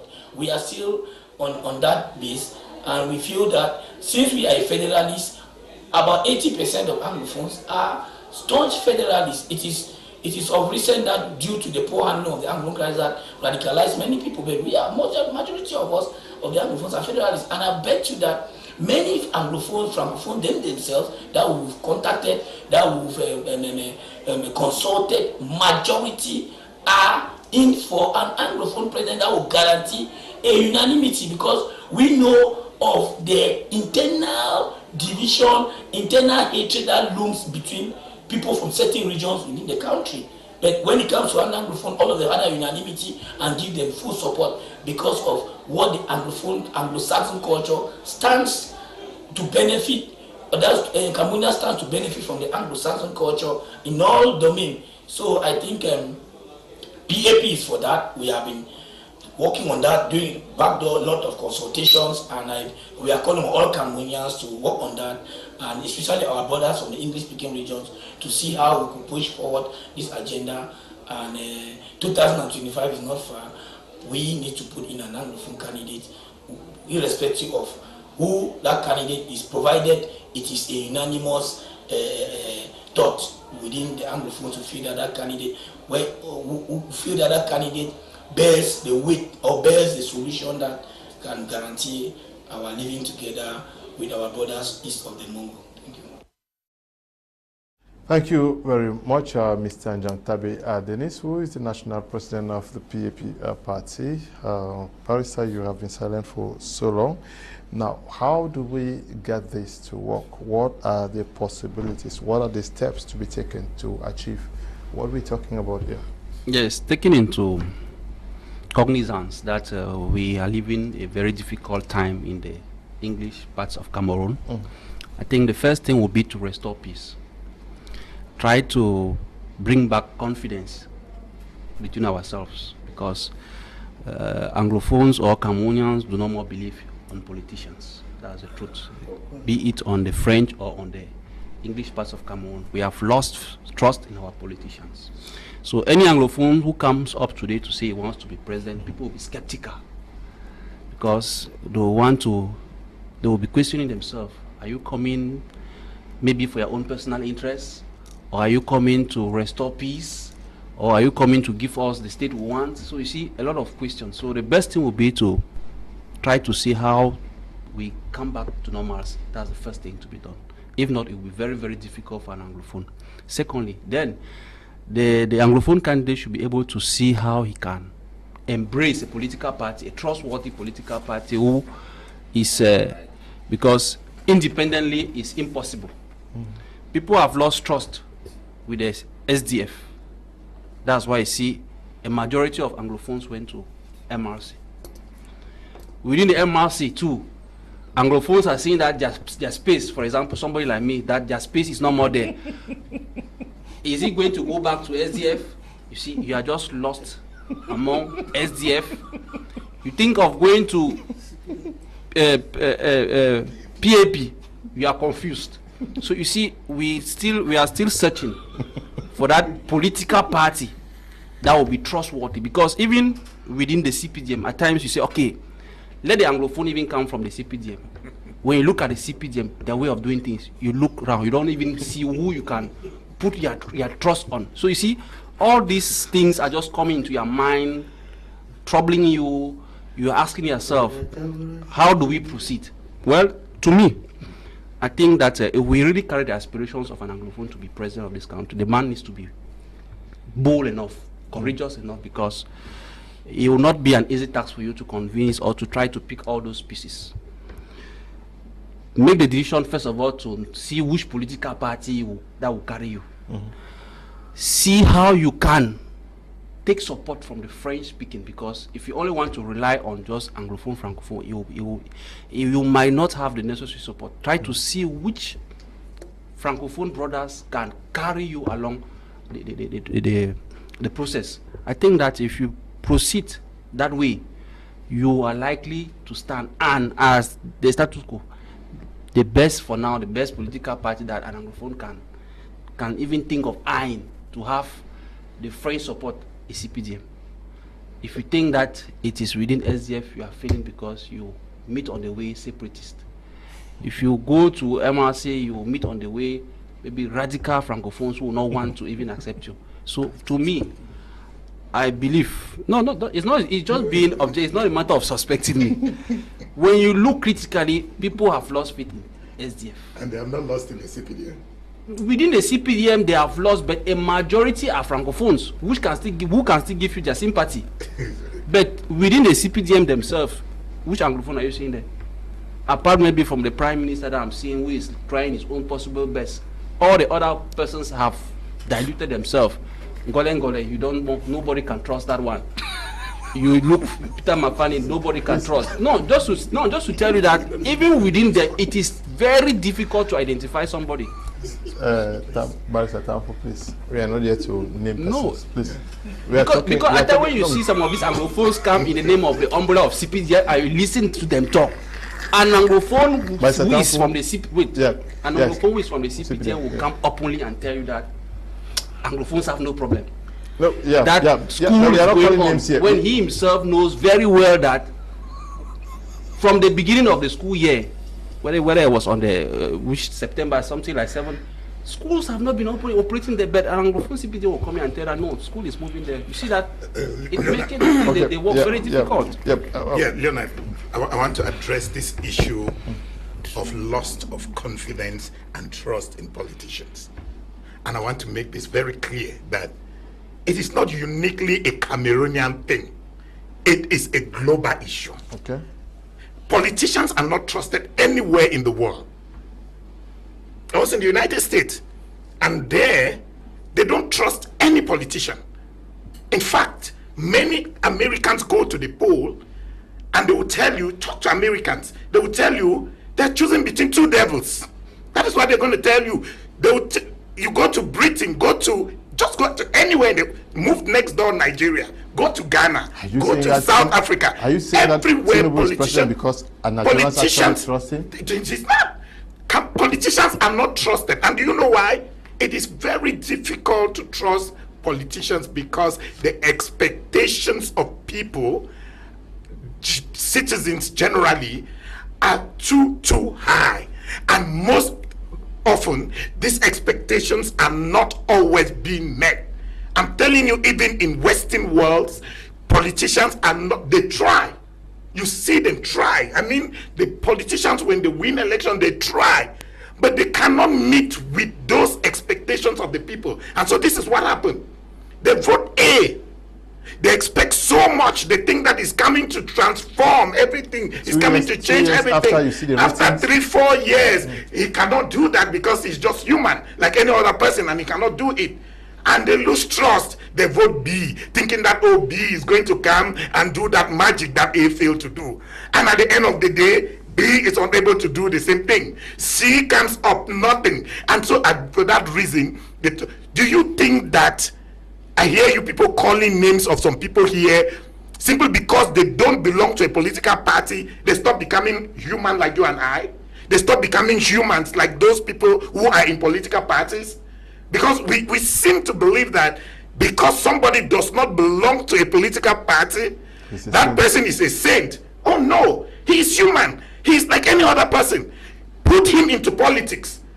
Then you will realize that he is not the person you were seeing out there. So all this issue of trust here, trust there, trust this, if we keep relying on that, then we'll only be waiting for God to open the heavens and drop someone from the sky to come and save us, which definitely cannot happen. Even Apostle Ambe, who is sitting here with all the glories and all the sainthood in him, put him there in the Unity Palace.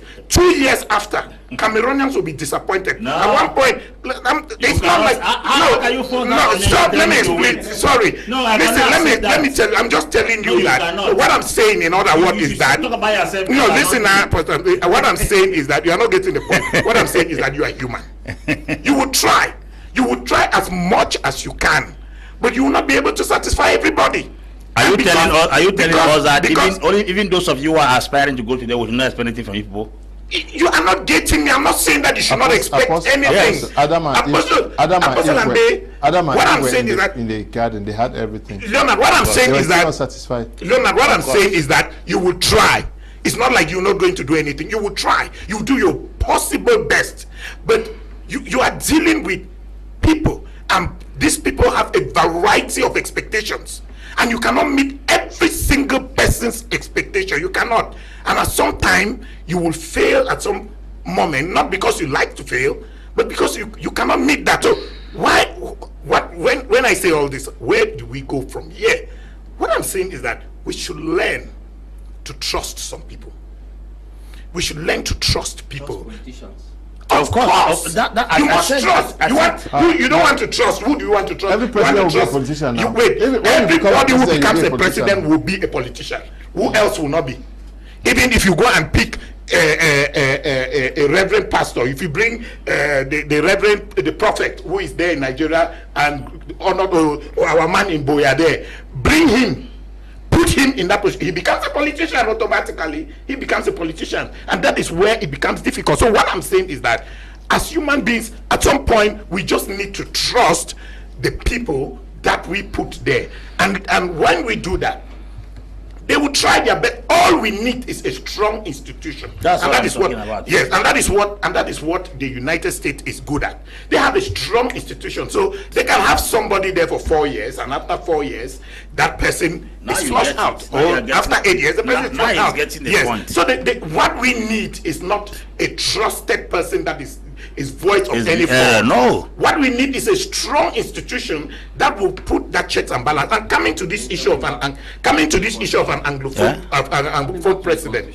Coming to this issue of an anglophone president, my idea of an anglophone president is that first of all, now we have francophones doing the job for us, clamoring. At first, the argument was, if you want an anglophone president, how do you get francophones to vote that president? Now francophones are the one championing the cause.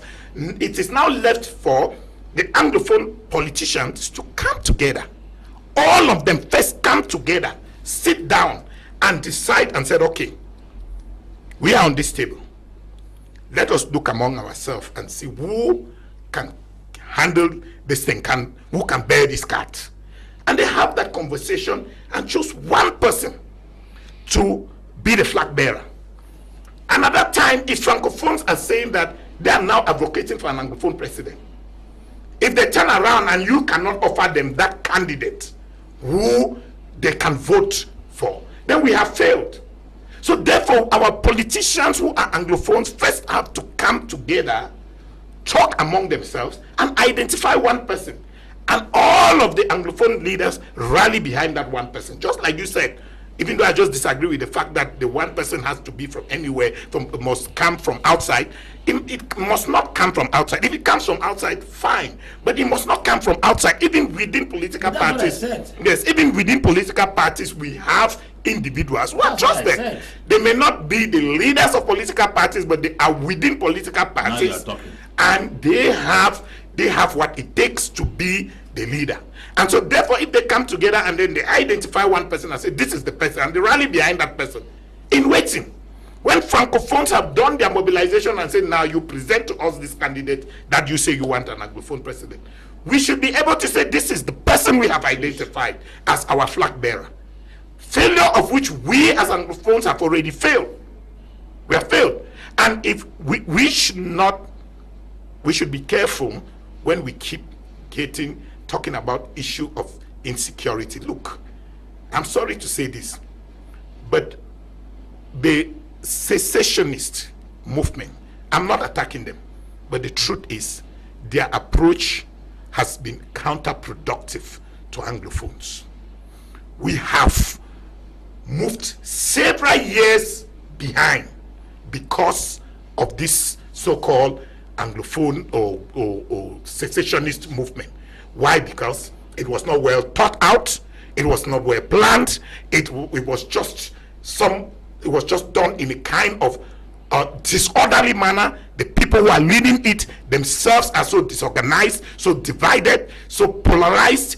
They do not even agree on one thing. Today, one group will say they want a lockdown. Tomorrow, the same moment, the other group is saying no lockdown and all of that. In that kind of confused state, nobody takes you seriously. The international community itself, on whom we had relied to help us in the secessionist cause, have lost faith in us. They have lost trust in us. They are frustrated in us because we have turned around and become a problem rather than a solution. And so therefore, we should already start re-strategizing and moving away from this idea of secessionist movement and start rethinking another approach. And I think this is the best moment for us to start putting forth a federalist agenda through an anglophone president. Okay, through an anglophone president.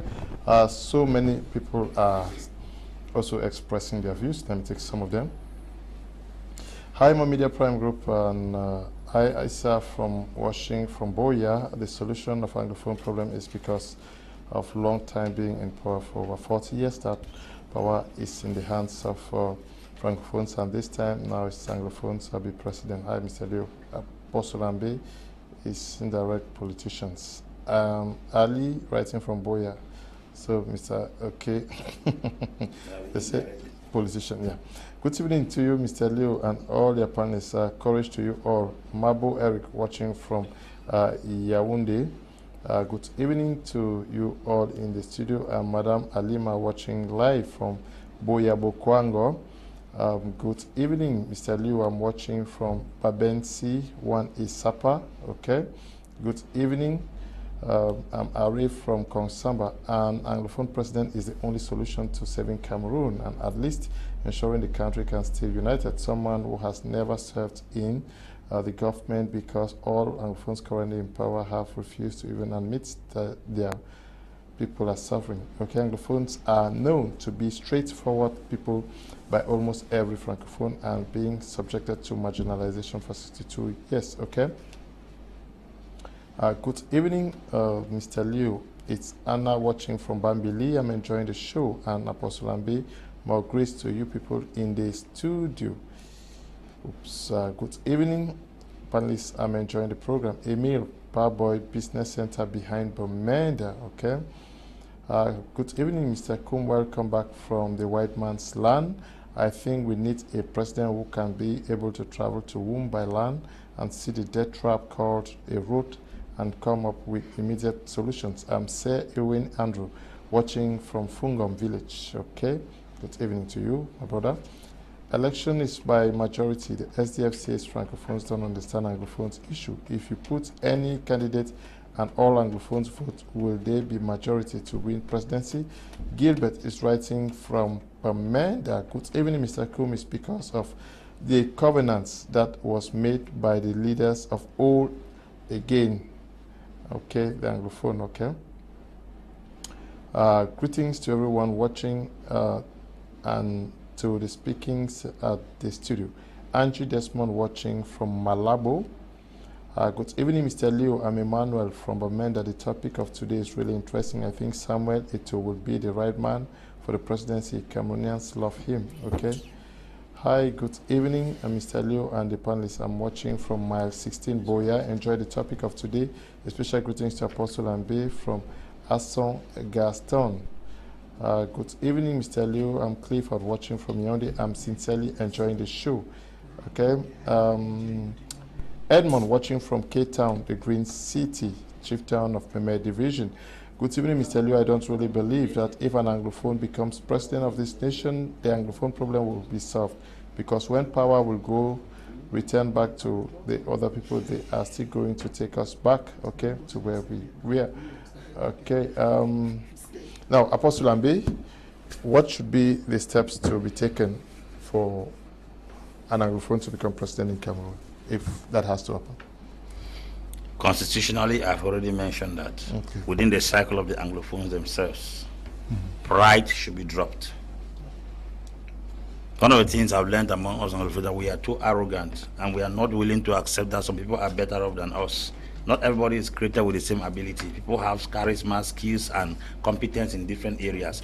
If we are able to acknowledge persons amongst ourselves who are good to do the job for the betterment of everyone, then we will be forced, will be kind enough, let me put that, use that word, to select the persons who are competent to handle things. As a matter of fact, there are many persons who are gunning for responsibilities without any competence. We should go out of our reputation, out of our pride, and be able to understand that this person knows this thing better than I do. And this is the reason why you see some communities grow, because people easily discover where they do best or where they are, how do I put it, they are more productive and choose to stay in that area. But if you look at it critically, the leadership thing in the Anglophone region, beginning from the crisis, people who don't have any ability to manage crisis, they are leaders of groups. People who cannot even manage a situation, they are heading groups because of ego. And now when ego drives you into the place of leadership, you become a burden to the people, not a blessing to the people. And this is the reason why we are talking as Anglophones, that if actually we are feeling the pinch, and we know what we are going through as Anglophones in these nations, it is high time we kept aside our pride. It's high time we kept aside our arrogance and be able to say, okay, we look at you, you are competent. But the truth is, how many Anglophones are humble enough to acknowledge the fact that Mr. Tamfu Richard, sitting here, is that person whom we can set in front to lead us to cross? How many can acknowledge that Barrister Tamfu is that person we can select to lead us to cross this Red Sea? Many will not, because everyone wants to show that they know. The truth is, we should be able to give people responsibility and try them. When they fail, then we can be able to change the responsibility to other individuals. We cannot just sit and conclude that nobody is there to do the job. There are persons who can do the job. Many Cameroonians, Anglophones, are very competent and good. And sometimes we may be looking for names. Names do not actually mean leadership. Somebody can be famous, but he's not great. Somebody can be famous, but he's not impactful. It is easier for you to be famous. You can do something that carries your fame everywhere. But the impact we are talking on ground is what is more important. And that is the reason why we should go out of that fame stuff. There are many famous Anglophones. I mean, even including the crisis, we have very famous names who know nothing. I mean, they know nothing, but their names are everywhere. Just because somebody did something and became famous, doesn't mean that the person is competent. We should be able to distinguish between fame and competence. Competence is getting the job done. Fame is a situation can make you famous. An incident can make you famous. Fame is just your name flying everywhere about something you have done, not knowing that if they give you that responsibility on ground, you cannot be able to accomplish anything. So let us go out of the idea of fame. Among the Anglophones also, we should stop division. Because one of the most divided community in this world that I have known in this nation is the Anglophone community. Very divided people. My little interaction with the Francophones, to some extent, they are united, beginning from the West region. Even if a man from West region is in CPDM, as long as he's working for the interests of the West, you cannot fight them. A man in MRC would defend Emmanuel Jumaine Gamesi because he is a minister for First Bamileke people, not for a political party. Oh, so, no, let me learn. We are doing geopolitics. We don't know geopolitics more than the president. They may support him as a brother. Mr. Leo is not minister first as a Mr. Leo. Mr. Leo, let me. I'm addressing. I'm responsible for what I'm saying. There's geopolitics in Cameroon, and the earlier we accept this as a reality. If they are appointing a Bamileke minister, is for the Bamileke first for the nation. That's geopolitics, to secure their interest in that part of the country. If they appoint somebody from the Northwest, a minister of public works should work for all the. He's working for the nation. I'm talking about geopolitics. I'm talking about geopolitics here. Geopolitics is when you are appointing people in particular geographical location to win the interest of the people in that environment first. Because the appreciation in Cameroon here is that they have voted our own. Even the prime ministerial office we have in this country, every time somebody comes to know, say they have voted our own. They have given our own. When someone comes from South, they say they have given our own. So it is first our own before the nation's own. Let us just be geopolitical as we are addressing this issue, Mr. Leo. So I think that Cameroon Anglophones should go out of the issue of division among themselves. There's a lot of division. Whether the person comes from Southwest or Northwest, so Moses did not come from all the tribes in Egypt. He came from Levi. There were 12 tribes, but the person that had the competence to take them out of Egypt to the promised land, who had all the ability, came from a particular tribe called Levi. If that man is coming from Bokwango, let us embrace the person. If he is coming from Isu, let us embrace the person. The most important thing is that all Israelites will cross the Red Sea, as far as Moses came from Egypt, from the Israelites. That's exactly what I'm trying to communicate here. Because I think that if those who came from Naphtali, Gad, Asher, Zebulun, and Joseph from Reubenite, they said, no, the man did not come from our tribe, then the entire Israel that remained in Egypt. And that's what is killing us right now. He didn't come from Dian, he didn't come from Momo, he didn't come from Fako, he didn't come from... We are talking about the entire land going out of the captivity, and crossing the Red Sea. Who has a rod? Not everyone in Israel had a rod. It was one man that had a rod, and that man came from a particular tribe. Let us acknowledge the fact that there is somebody among the tribes in the northwest and the southwest that has that key to take us and cross this Red Sea that has kept us in bondage for so many years. That one alone will solve the numerous problems that somebody will say they have come to marginalize, or because the marginalization story we are talking about is not just a matter of that Anglophones are being marginalized. So there are Anglophones who are being marginalized by other Anglophones in the midst of other Anglophones who are being marginalized by Anglophones in the midst of other Anglophones. Because you hear marginalization is not just a matter of Anglophones. The marginalization that is say when we were in the former government, most of the people in the offices were coming from this angle. We cannot go again anymore, because if we go anymore, the same thing that happened in the past. That one is another disease we have to treat. And speaking in parables, he that has an ear, let him hear what the prophet is saying. Okay, we have come to the end of tonight's edition of the program. But 2 minutes before, Richard, I want you to tell us what is happening within the SDF party. Well, Leonard, I see a lot of mobilization. Yes, there's a lot of mobilization that tells you that the SDF is still very active and vibrant, contrary to public or popular opinion that the party is dead. The parties, we are mobilizing towards a convention. The heat is really hot. We have 3 candidates for the position of chairman, and they have all filed their candidacy. We'll be meeting on the 7th of October. NEC is going to meet to finally certify those candidates and see which of them are qualified to remain in the race. Also, we see the mobilization around the different regions, especially right here in the littoral, where there are several candidates who want to run as the regional chairperson of the party in the littoral. We have about, so far we had about 4 candidates. One of the candidates just this evening stepped down in support of a young and dynamic man, the MP. Yes, the MP for Mungo South. And so the party is teaching Cameroonians and the world lessons of democracy. The SDF is the only political party that you see that kind of democracy with so much mobilization and people competing democratically in elections. I saw the headline on the Guardian Post that is already casting aspersion on the transparency or on the credibility of our convention and the election. And I want to tell Cameroonians, do not be distracted, do not be deceived. The SDF is on the path to demonstrate democracy, and we are going to do that on the 27th of July. All the candidates who do qualify, they have paid their application fee.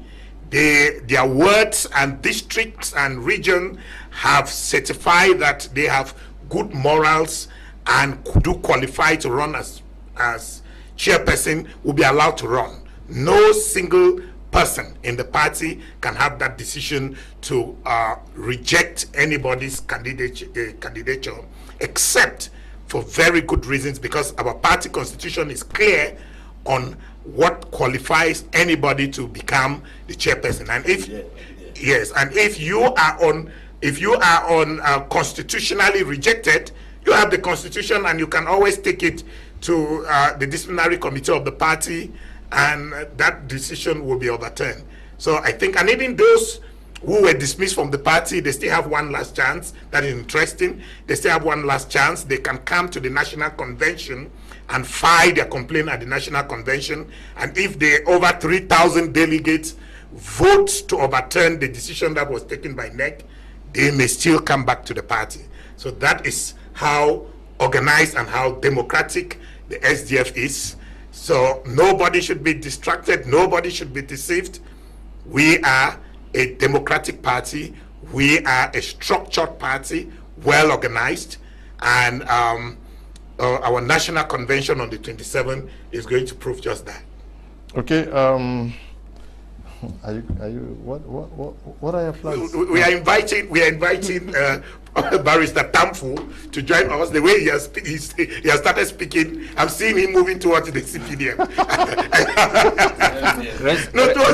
Rest assured, I will not join any of those parties. Okay, yes. Thank you, Barrister, for coming. Yeah, thank you so much, Mr. Leo. I just want to say that we are passing very critical moments, and I think that it's a responsibility of each and every Cameroonians to reflect each day that is passing, that what is happening in other regions or countries of the world should not happen to us. We should commit ourselves in prayers and try to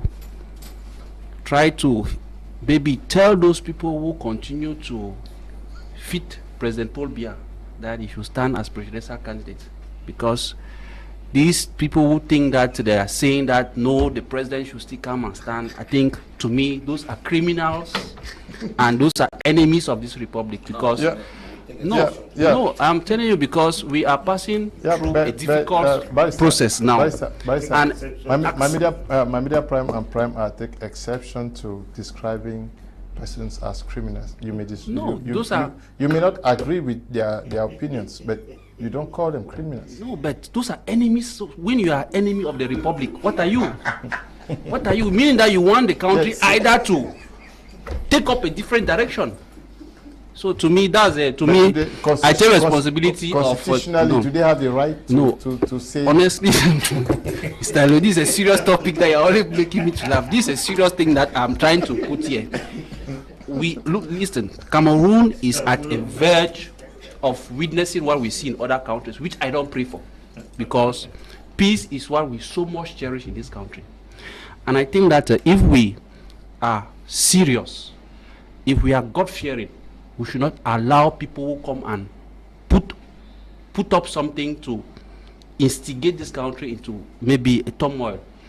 I believe that those who are advocating or agitating themselves that the president should still come and be president or be a candidate, not only they are threatening his life, because it is true, they are a threat to his life, and such kind of persons are criminals and enemies of the republic. By Tamfu, constitutionally, they have a right to express their opinion, and the president of the republic constitutionally also has the right to present himself as the president of the republic during next year's yes, during the Mr. Leo, look. You have said they express their freedom of their freedom of expression, but I'm saying that it should be exercised in a courteous manner, because they should not.